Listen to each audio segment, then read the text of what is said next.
Guys, आज मैं आपको करा रहा हूँ exercise 1.3 of maths chapter 1 real numbers. 1.3 exercise, उसका क्वेश्चन फर्स्ट है प्रूव रूट 5 एज इरेशनल। ये मैं कैसे प्रूव करूँगा रूट 5 एज इरेशनल? ये प्रूव करने का बहुत ही इजी तरीका है, यही है जो मैं बता रहा हूँ।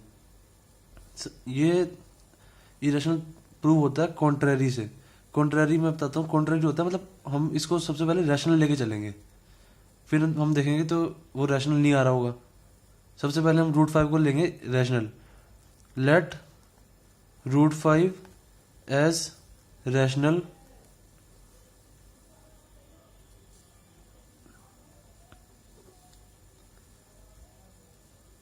Root 5 is equals to A by B. Then root 5 is equals to A by B. Rational का मतलब होता है जो भी ए बाय बी की फॉर्म में हो। रैशनल नंबर मतलब ए बाय बी की फॉर्म में। 2/3 हो गया, जैसे 4/7 हो गया, जैसे 4 भी हो गया क्योंकि 4/1 होता है, जैसे 7 हो गया, 7/1 होता है क्योंकि ये भी ए बाय बी, जो ए बाय बी की फॉर्म में हो वो रैशनल होता है। तो रूट 5 को मैंने लिख दिया ए बाय बी। इधर हमने ए बाय बी ऐसे लिए हैं, ए बाय बी को प्राइम है। को प्राइम का मतलब है कि इन दोनों के बीच में जो कॉमन फैक्टर है वो सिर्फ 1 है। 1 एज अ कॉमन फैक्टर मतलब जब हम ए का फैक्टर करेंगे या बी के फैक्टर करेंगे तो 1 ही ऐसा फैक्टर होगा जो दोनों में आएगा। जैसे मैं ले लेता हूँ 7 1 जा 7, 1 जा 1, और ले लेता हूँ 13 1 जा 13, 1 जा 1। अब ये 7 और 13 is a crow prime. 7, 13 is crow prime. क्यों? क्योंकि इन दोनों के बीच में जो कॉमन जो फैक्टर है वो 1 ही है। ये 1, इधर भी 1, कॉमन फैक्टर इन दोनों के बीच में 1 है।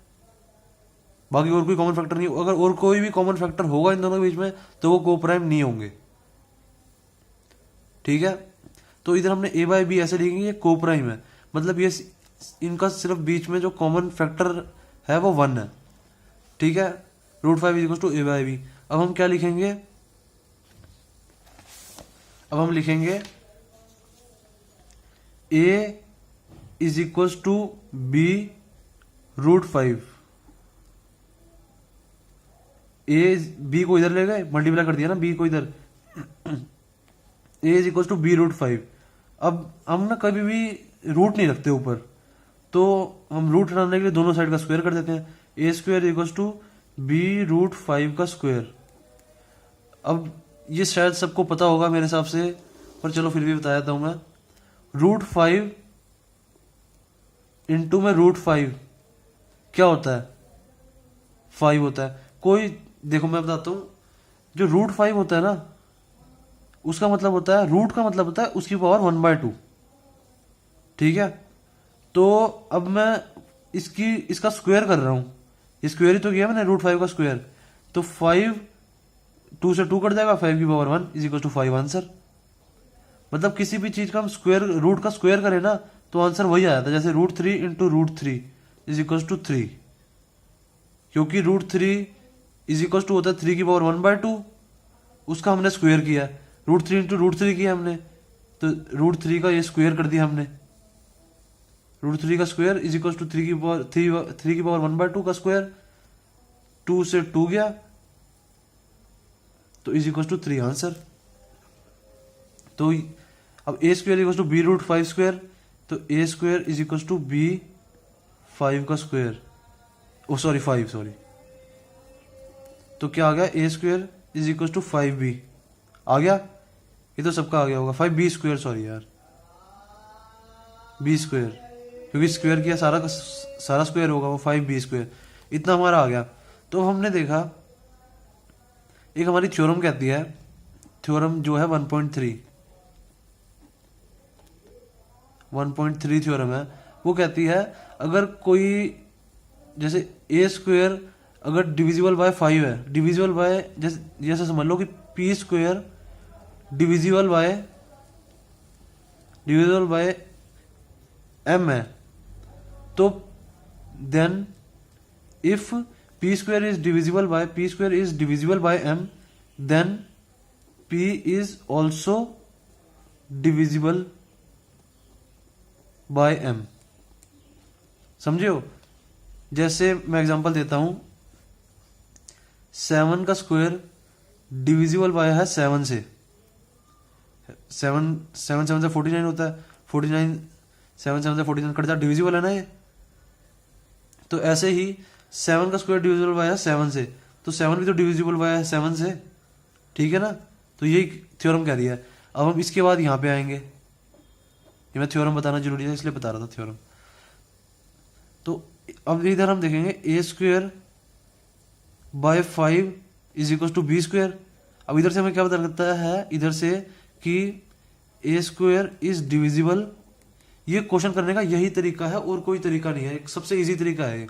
अब A square is divisible by 5, इधर से हमें दिख रहा है, तो ए डिविजिबल बाय 5, तो ए इज डिविजिबल बाय 5, ये मैंने थ्योरम बताई है आपको।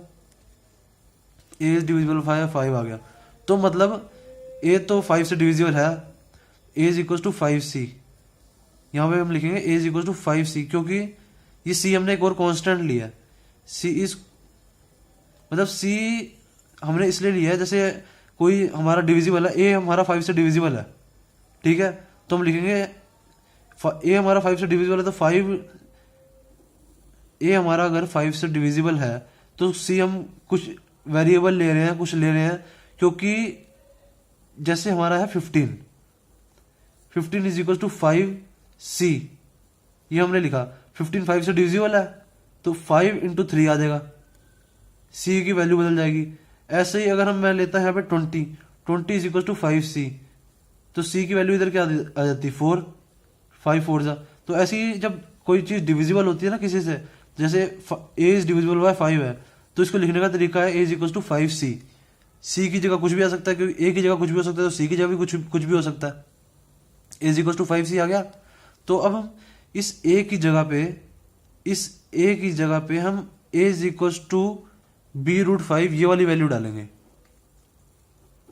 ठीक है, ये वाली वैल्यू डालेंगे a की जगह पे, b√5 is equal to 5c। मैंने कहा रूट नहीं रखना हमने कभी भी ऊपर, तो दोनों साइड का स्क्वायर कर देंगे, b square 5 is equal to 5c, oh sorry b square 5 is equal to 25c square, दोनों साइड का स्क्वायर करेंगे ना, दोनों साइड का हमने स्क्वायर किया 25c स्क्वायर।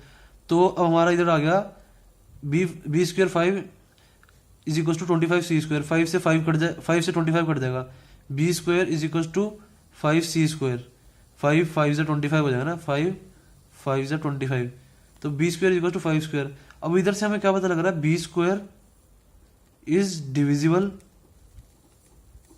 बाय 5 और b इज डिविजिबल बाय 5, ठीक है। तो अब इस लाइन से, इससे, सेकंड से और थर्ड से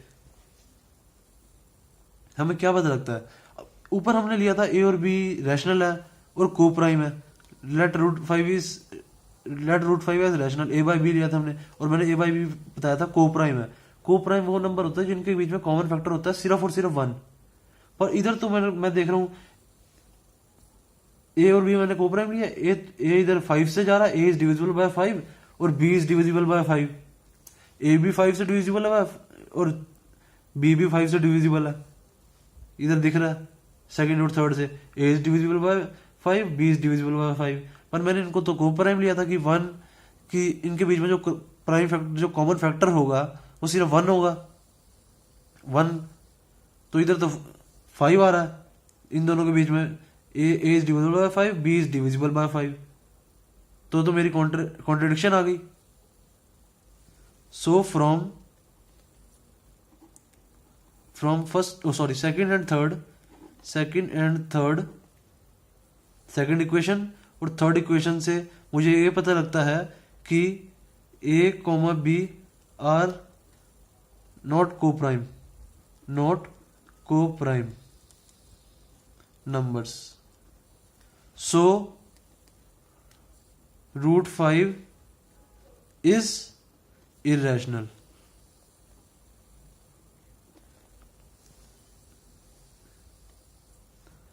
क्योंकि अब हमारी कॉन्ट्रडिक्शन आ गई, जब यही को प्राइम है ही नहीं तो सब कुछ ही गलत किया है हमने, तो इसलिए रूट 5 इज इरेशनल है। ये कॉन्ट्रडिक्शन से ही होते हैं क्वेश्चन, और किसी तरीके से क्वेश्चन नहीं होते।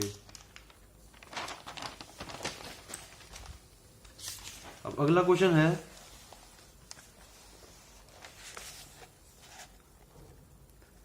सेकंड क्वेश्चन है, ये बहुत इजी क्वेश्चन होते हैं क्योंकि इसमें हमें ये जो रूट 5 वाला पार्ट है ना वो प्रूव नहीं करना कि वो इरेशनल है या नहीं है। ये हमें पता है कि रूट 5 इरेशनल है इस क्वेश्चन में पहले से ही। Prove that 3 + 2 √5 is irrational.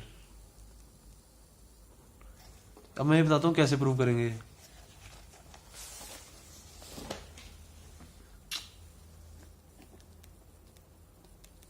ये प्रूव करना है। अब इस क्वेश्चन में हमें पहले से ही पता है कि हमारा रूट 5 इरेशनल है, हमें इसमें ये प्रूव नहीं करना, ठीक है। अब सबसे पहले हम लेके चलेंगे वही वाला तरीका है, same to same. Let 3 + 2 √5 is rational. Contradiction से ही होगा क्वेश्चन ये, कि हम उल्टा लेके चलेंगे कि उल्टा 3 + 2 √5 इज रैशनल, मतलब 3 + 2 √5 इज इक्वल टू a/b।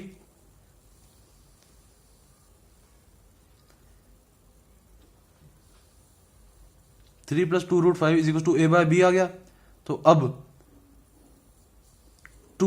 अब इधर हमने इनको को प्राइम नहीं लेना। जब ये वाले क्वेश्चन होंगे ना प्लस वाले, या रूट 5 के आगे खाली 2 होगा, खाली रूट 5 होगा तो जैसे मैंने पहले कराया वैसे ही तरीके से होगा।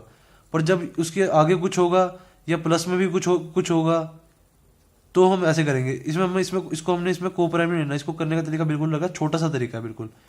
3 + 2 √5 इज इक्वल टू a/b। तो 2 √5 कितना हुआ?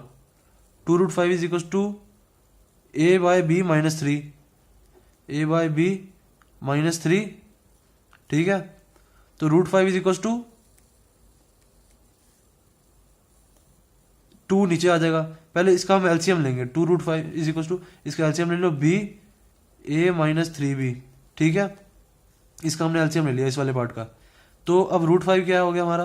√5 is equal to a - 3b / 2b। ये 2 नीचे आ जाएगा, क्रॉस मल्टीप्लीकेशन हो जाएगी ना, 2b। तो अब ये तो हमारा को पता लग रहा है कि हमारा रैशनल है। ये a - 3b, ये तो p/q की फॉर्म में है या a/b की फॉर्म में है, तो ये तो हमारा रैशनल है, रैशनल नंबर है ये a/b। ये क्योंकि डिवाइड में ये a/b की फॉर्म में है या p/q की फॉर्म में है। डिवाइड में तो ये तो हमारा रैशनल साफ साफ पता ही लग रहा है हमें। तो ये रैशनल है, तो हमारा √5 भी रैशनल होगा क्योंकि ये दोनों इक्वल है। अब हम लिखेंगे here we can see a - 3b / 2b is rational. So √5 is rational, is also rational. √5 is also rational, but हमें पता है कि √5 रैशनल नहीं है, √5 इरेशनल है। मैंने पहले प्रूव किया हुआ है। √5 is irrational, but √5 is irrational. So जब हमने ये आई हमारा गलत रहा है कि a - 3b हमारा रैशनल है, √5 भी रैशनल आ रहा है, पर √5 तो हमारा इरेशनल होता है, तो ये हमारा गलत आ गया। तो हमने मतलब लिया ही गलत है शुरुआत से ही। सो 3 + 2 √5 इज इरेशनल। मतलब हमने इसको हमने रैशनल लिया था 3 + 2 √5 को, तो हमारा गलत आंसर आया कि √5 इरेशनल है। हमने इसको रैशनल लिया था, 3 + 2 √5 को रैशनल माना था हमने, हमने कॉन्ट्रडिक्शन से माना था, हमने हमने प्रूफ तो इरेशनल करना है, पर हमने 3+2√5 को हमने रैशनल मान लिया। फिर हमने जब सॉल्व किया तो गलत आंसर सा आने लग गया कि हमें हमें आंसर आ रहा है कि √5 इरेशनल है, √5 रैशनल आ रहा है, पर हमें पता है √5 इरेशनल होता है, हमने पहले प्रूफ भी किया है। इस क्वेश्चन में प्रूफ नहीं करना अब। सो 3+2√5 इज इरेशनल, प्रूव्ड।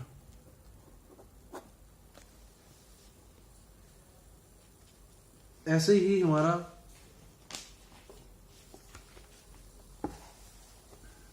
ही हमारा क्वेश्चन थर्ड है, सेम क्वेश्चन है बिल्कुल। Question third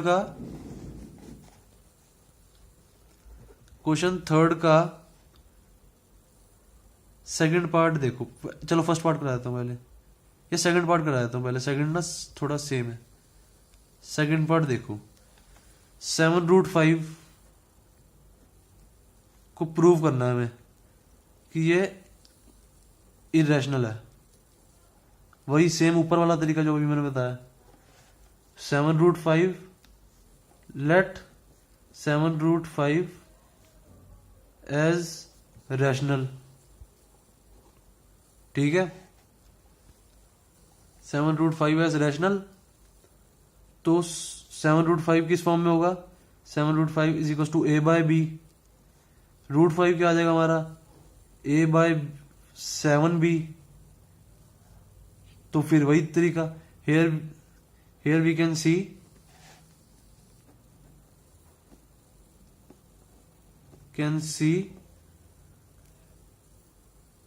a/7b is rational,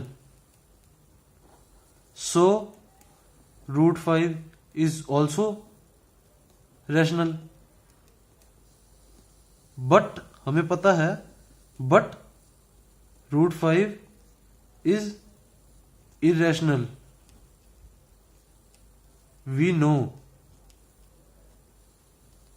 √5 is irrational, हमें पता है कि √5 irrational है। सो हमारी जो हमने कॉन्ट्रडिक्शन ली थी पहले ही, उल्टा लिया था 7√5 इज रैशनल, तो हमारा वही गलत है, पहले शुरुआत की बात ही गलत है। 7√5 is irrational, so it is irrational.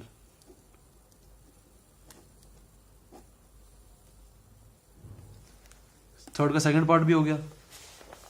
अब थर्ड का फोर्थ पार्ट देखो, थर्ड का थर्ड पार्ट देखो, 6+√2, सेम क्वेश्चन 2 है वो, सेम टू सेम, कुछ फर्क नहीं है उसमें।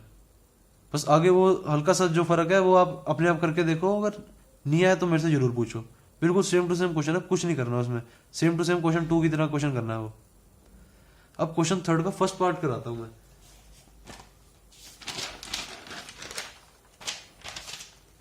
क्वेश्चन थर्ड का फर्स्ट पार्ट है, क्वेश्चन थर्ड का फर्स्ट पार्ट,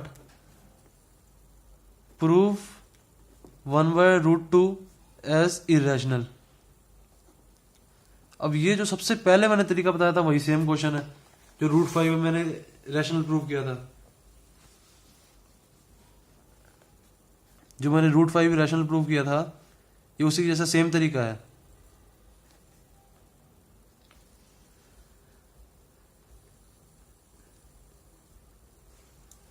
देखो, लेट 1/√2 इज रैशनल, रैशनल ले लिया हमने उससे पहले, सबसे पहले। मतलब क्या हुआ? 1/√2 is equal to a/b। a/b इधर को प्राइम है, सबसे पहले वाला तरीका सेम है, ये को प्राइम। जब भी हमारा एक होगा ना, सिर्फ एक पार्ट होगा, जैसे √2 होगा, 1/√2 होगा, या √3 होगा, या 1/√3 होगा, या √5 होगा, या 1/√5 होगा। इन तरीकों को हमेशा हमने इसी वाले मेथड से करना जो सबसे पहले मैंने √5 का कराया। बाकी अगर जो प्लस में होगा, जैसे प्लस में था 3+2√2, या खाली 2√2, या 5√2, प्लस में होगा या रूट के आगे कुछ होगा, तो ये छोटे वाला तरीका करना जो मैंने बताया आपको, ये वाला, ठीक है। अब इधर 1/√2 है, इधर a/b लिया मैंने, a/b को को प्राइम ले लिया। को प्राइम का मतलब है कि उनके बीच में जो कॉमन फैक्टर है सिर्फ 1 है। अब वैसे ही करेंगे सेम, b इज √2 को इधर मल्टीप्लाई कर दिया, b को इधर मल्टीप्लाई कर दिया, b is equal to a√2। अब मैंने कहा रूट ऊपर कभी भी नहीं लेना, तो दोनों का स्क्वायर कर दो, b square equal to a² 2, ये हमारा b square equal to a² 2 आ गया। तो अब 2 को हम इधर ले जाएंगे, b स्क्वायर अपॉन में 2 is equal to a²। Here b square is divisible by 2, साफ साफ दिख रहा है हमें, b स्क्वायर डिवाइड बाय 2 हो रहा है, divisible by 2। So b is divisible by 2 also. b मैंने आपको थ्योरम बता दी, theorem 1.3, b is also divisible by 2 also. So तो अब क्या करेंगे हम, मैंने बताया था अब कांस्टेंट लेना है, b इज डिविजिबल बाय 2 है, तो मतलब b is equal to 2c। मैंने लिखने का तरीका बताया था आपको कि अगर यहाँ पे b की जगह 6 है, b की जगह 6 है, 6 इज इक्वल टू 2 इंटू 3 होगा, 2 इंटू 3 मतलब c की वैल्यू यहाँ पे 3 है। अब हमें थोड़ा पता b की जगह क्या है, तो हमने c की जगह भी c लिख दिया कि कुछ भी हो सकता है, तो b is equal to 2c लिख दिया। तो अब इधर हमने b की वैल्यू डाली, b की वैल्यू हमने ऊपर से क्या निकाली थी, ये डाल दो, a√2 is equal to 2c, b की जगह बस वैल्यू डाली है। अब मैंने कहा ऊपर रूट नहीं लेना, ऊपर रूट कभी भी नहीं लेना, तो दोनों साइड का स्क्वायर किया, दोनों साइड का स्क्वायर किया, a² 2 is equal to 4c square, 2 से 4 को काटा, a² is equal to 2c, 2 2 जा जाएगा ना, a² is equal to 2c। तो अब इधर क्या आ रहा है, here a² is divisible by 2 and a is also divisible by 2। Theorem बताइए मैंने आपको। सो फ्रॉम, इसको ले लो फर्स्ट, इसको ले लो second equation. So from first and second equation a, b is divisible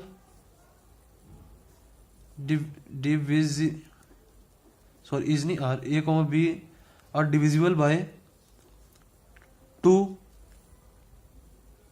so they contradicts मतलब उल्टाते हैं, contradicts the fact that a, b are coprime, मतलब वो उल्टाते हैं उस फैक्ट को कि हमने को प्राइम ए और a, b को को प्राइम लिया है, क्योंकि वो उनके बीच में कॉमन फैक्टर मैंने कहा 1 है, पर इधर तो फर्स्ट से भी पता लग रहा है कि b डिविजिबल बाय 2 है और a इज डिविजिबल बाय 2 है, दोनों 2 से भी डिवाइड हो रहे हैं। तो मैंने तो बताया था कि कॉमन फैक्टर 1 है, तो so they contradicts the fact that a, b are coprime, so 1/√2 is irrational. Finish.